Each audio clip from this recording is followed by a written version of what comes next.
Hello friends and my dear students, आप सभी का एक बार फिर से मेरे YouTube channel science English grammar classes में स्वागत है। जैसा कि हमने पहले वीडियो में एलिमेंट्री नॉलेज ऑफ ग्रामर के बारे में पढ़ा और उस वीडियो को आपने बहुत ही पसंद किया, बहुत ही अच्छे अच्छे कमेंट्स दिए, जिससे मेरा मनोबल और बढ़ा है कि मैं अपने स्टूडेंट्स को और अच्छी ग्रामर और अच्छी तरीके से पढ़ाऊँ और अच्छी तरीके से उनको ग्रामर की छोटी छोटी बारीकियाँ बताऊँ। कहा भी गया है कि don't cut your life short by shortcut, यानी कि अगर आपको अनुभव लेना है, कुछ सीखना है, तो आपको एक लंबे रास्ते से होकर जाना ही पड़ता है, जिससे आप ज़्यादा से ज़्यादा अनुभव ले सकें, ज़्यादा से ज़्यादा सीख सकें।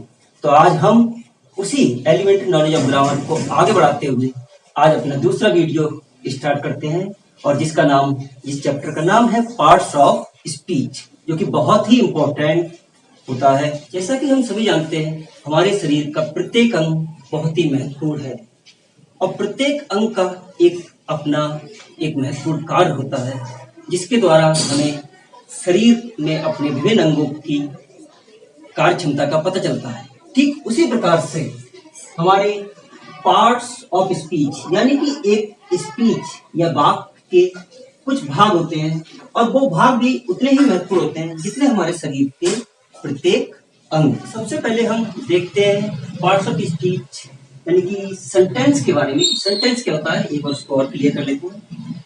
A sentence is a group of words which makes a complete sense, यानी कि हिंदी में एक वाक्य शब्दों का ऐसा समूह होता है जो एक पूर्ण और स्पष्ट अर्थ देता है। Words are divided into different kinds or classes called parts of speech according to their use or according to what they do in a sentence। यानी कि शब्दों को विभिन्न भागों में बांटा जाता है उनके कार्य और उनके प्रयोग के आधार पर। जिस तरीके से शरीर के विभिन्न अंगों का कार्य होता है, ठीक उसी प्रकार से एक स्पीच यानी कि एक वाक्य के प्रत्येक भाग का भी अलग अलग कार्य होता है, जिसके बारे में अब हम जानकारी लेंगे। अगर आप इसको नोट डाउन करना चाहते हैं तो आप इसको लिख भी सकते हैं।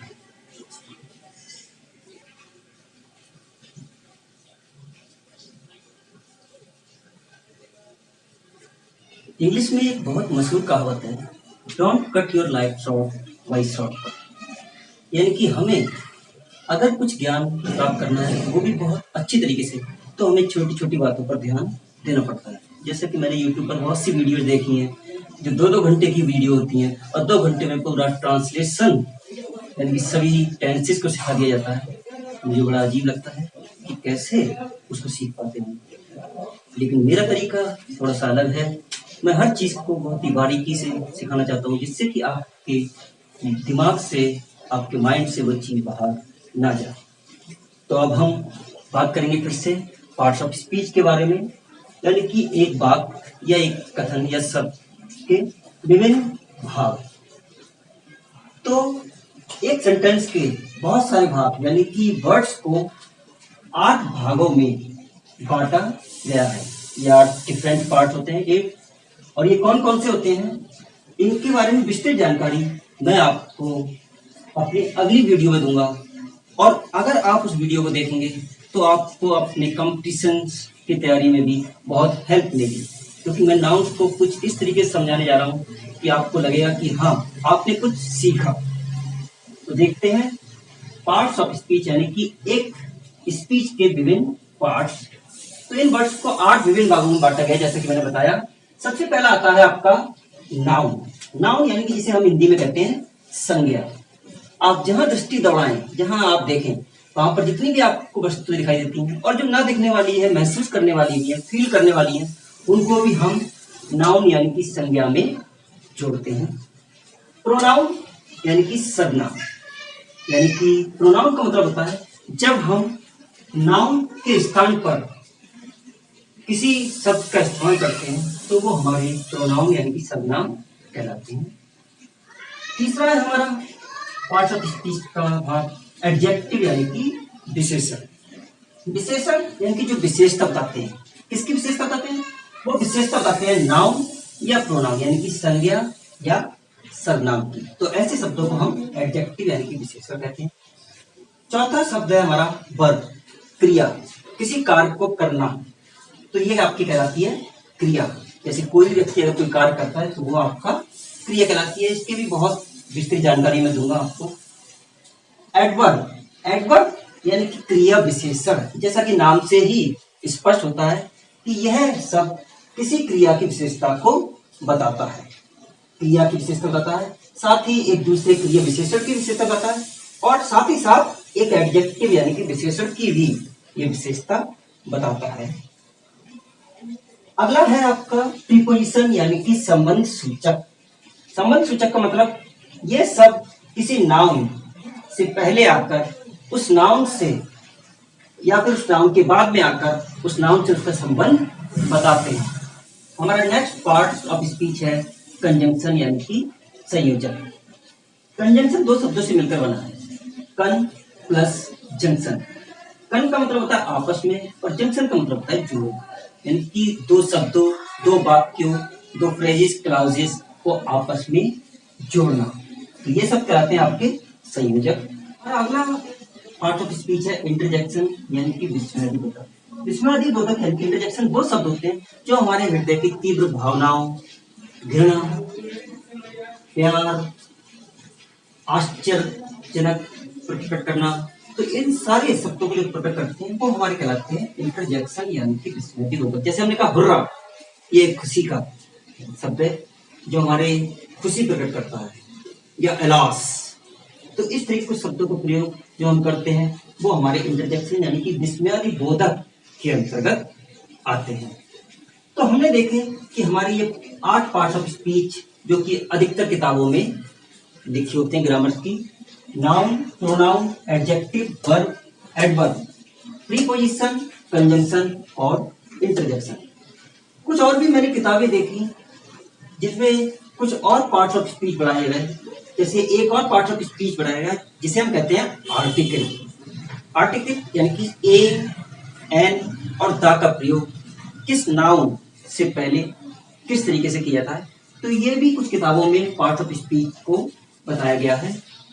लेकिन अगर हम इसको देखें तो हम ये आर्टिकल जो कि नवा पार्ट ऑफ स्पीच कुछ किताबों में बताया गया, उसे हम एडजेक्टिव यानी कि विशेषण के ही भाग के रूप में पढ़ते हैं। तो हम ये सारी चीजों की जानकारी विस्तृत रूप से लेंगे अपनी अगली वीडियो में।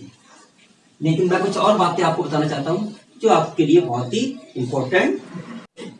अक्सर मैंने देखा है कि कुछ स्टूडेंट्स, और स्टूडेंट्स को क्या हम कह सकते हैं, बड़े बड़े समझदार लोग भी एएम और पीएम यानी कि जिस समय का एक भाग बांटने का भाग है, इसको समय में बांटा जाता है, उसमें गलतियां कर देते हैं। एएम यानी कि रात के 12 बजे से दोपहर के 12 बजे तक का समय हमारा एएम कहलाता है, यानी कि एंटी मेरिडियम। और पीएम यानी कि पोस्ट मेरिडियम दोपहर के 12 बजे से लेकर रात के 12 बजे तक का समय कहलाता है। तो इसको क्लियर कर लिए, एएम और पीएम। और कुछ ग्रीटिंग्स के शब्द होते हैं जैसे good morning, good afternoon, good evening, good night, जिनमें भी अक्सर लोग गलतियां कर देते हैं। जैसे अगर किसी के घर जाते हैं और उससे मिलते हैं शाम को तो कहते हैं गुड नाइट। तो गुड नाइट कब कहना चाहिए, गुड इवनिंग कब कहना चाहिए, ये मैं आपको बता देता हूं।